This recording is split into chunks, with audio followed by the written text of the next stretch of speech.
Исәнмесез, эфирда татарлар тапшыруы. Студияда мин Эльвира Хөснетдинова эшлим. Бүген безнең программада. Татар телевидениесенең бирегә беренче аяк басуы. Ростовтан безнең репортаж. Шушы көннәрдә татарлар тапшыруының төшерү төркеме илебезнең көньяк башкаласы Ростов-на-Дону шәһәрендә булып кайтты. Татар телевидениесенең бирегә тарихта беренче тапкыр аяк басуы.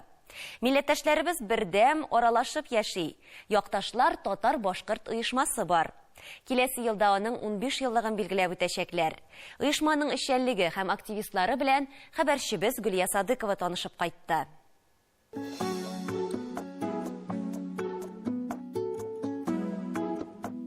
Һәр сәяхәтебез милләттәшләребез үзе буйлап, без менә хәзер Ямле Дон буенда урнашкан Ростов каласында. Бу төбәктә 20 меңгә якын татар гомер кичерә. Милләттәшләребез биредә үзара аралашып, ярдәмләшеп яши. Якташлар татар-башкорт иҗтимагый милли оешмасы бар. Дон дәүләт китапханәсендә без берләшмәнең активистлары белән очраштык. Бүген аларның чираттагы утырышлары иде. Якташлар оешмасы 2002 елда барлыкка килә. Нигез салучы Татарстанның Лениногорск районы Сарыбеккол авылы егете Марсель Расим улы Бәдгатдинов. 2001 елны Ростов өлкәсенә килеп эләккәч, төпле яшәргә мин үземнең күңелем, йөрәгем тарту буенча татарларны эзли башладым. Мәчеткә барып, менә мөфтиебезне күрдегез, аның белән танышып, аның гаиләсе белән танышып, булган татарларны менә шулай җыеп, бер хат яздык без Татарстанның башлыкларына һәм татар конгрессына. Менә шушы көннән инде безнең татар милли оешмасының эшчәнлеге башланды. Ростов шәһәрендә 8 меңгә якын гына татар яши. Үзебезнең шәһәрдә. Өлкә буйлап инде алар 20 меңнән артык, әмма дә ләкин инде озак яшәү аркасында күбесе хәзер урыслашканнар, телне аңламыйлар, аларга ихтыяҗ юк бу мәсьәләдә. Менә шушы проблемаларны хәл итү өстендә без эшлибез инде. Һәм дә инде беренче безнең хәтерлим әле музей краеведения бар безнең Ростов шәһәрендә. Шунда беренче сабан туебызны яз көне оештырдык. Килгән иде безнең сабан туебызга, беренче сабан туебызга 25 кеше. Соңгы 3 елда оешма белән Ришат әфәнде җитәкчелек итә. Ул тумышы белән Башкортстаннан бирегә килүенә сайлаган һөнәре сәбәпче була.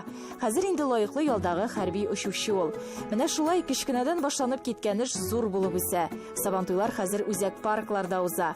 Аны оештыруга шәһәр хакимияте, татар эшкуарлары ярдәм итә. Бу безнең ял бакчасы инде Ростовта бик зур бакча. Бу бакчаның бүгенге көндә хуҗасы дияргә була инде татар җегете, бик уңышлы Хазиуллин Илдар исемле.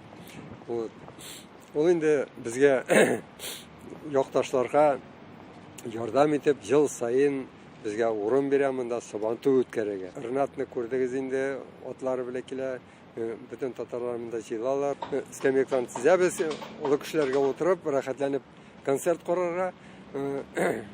Ул скамейкаларны Баткаев Азгам исемле тоже җитешкән татар абзый, аның лес торговый склады бар.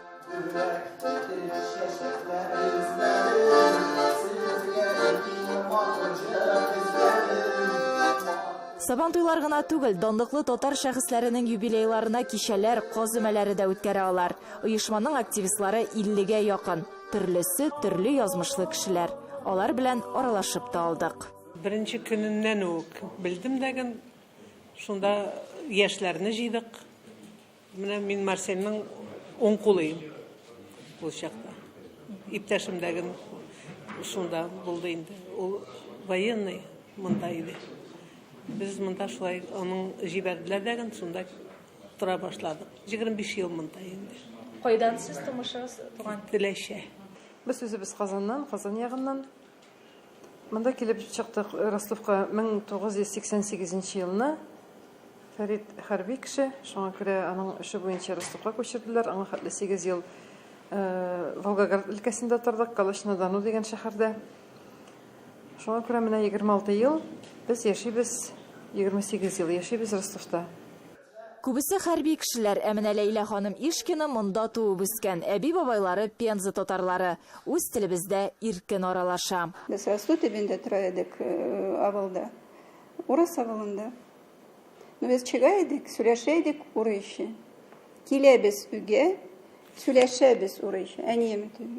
Üze beşe bizge gene derse bizim. Biz derse biz sanarga. Şulay ve trenip kaldık.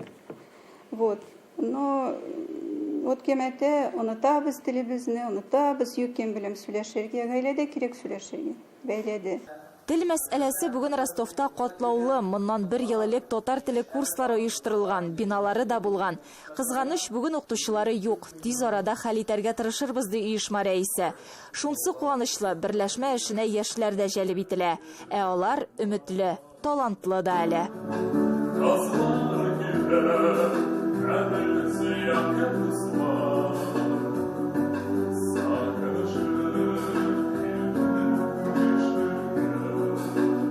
Үз лидерлары да бар. Ильяс Юлгушев Ростовта туып үскән икенче буын вәкиле.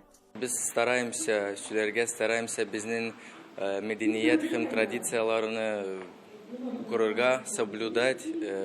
Безнең тип задачасы шуны безнең балаларга передать. Это важно. Без хәзер, наверное, 10-15 кеше кем шунда активнылар. Biz каждый день стараемся, чтобы безнең больше было. Телне саклау, үстерүгә Казан белән бәйләнештә тору бик нык ярдәм итә диялар. Бөтен дөнья татар яшьләре форумында да актив катнашып киләләр. Әле күптән түгел генә Татарстанның эшлекле хезмәттәшләре форумыннан кайтканнар. Киләчәктә дә Татарстан белән күперләр нык булсын иде дигән теләктә алар. Гөлия Садыйкова, Татарлар, Ростов-на-Дону шәһәре.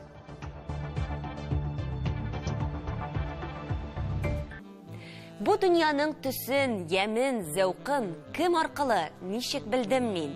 Бишектә үк мине өйрәтүчем, туган телем, бәгърем, син ул, син.